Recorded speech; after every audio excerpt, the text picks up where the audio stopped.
Like where do you put the focus? And it took a long time to really find what that was for me. I think for me, education was something that I felt extremely passionate about, because I'd been out to India, I'd been out into some of the really poorest places like Manila, and seeing young kids who are like us, but begging for food and not having the same opportunities. And for me, that broke my heart, and realized how privileged we are and how fortunate we are. But I was like, I want to be working with people out there that are trying to create more.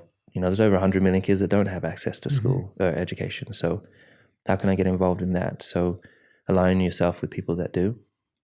But I think I was winning, and it was giving me that tip of happiness, but then I would kind of drop back down to normality, and there was something missing.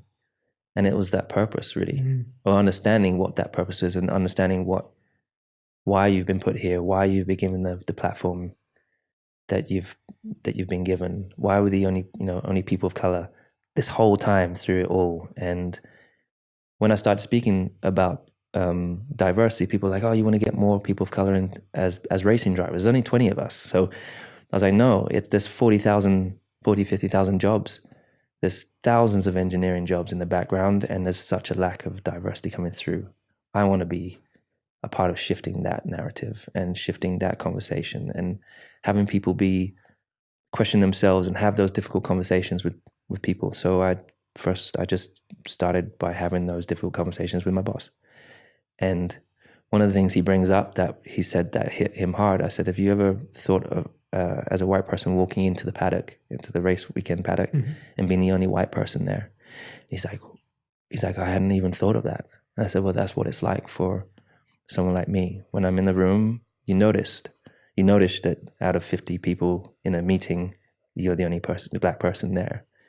And it's not because we are less, it's because there are these barriers within society through education that are limiting people to be the best they can be.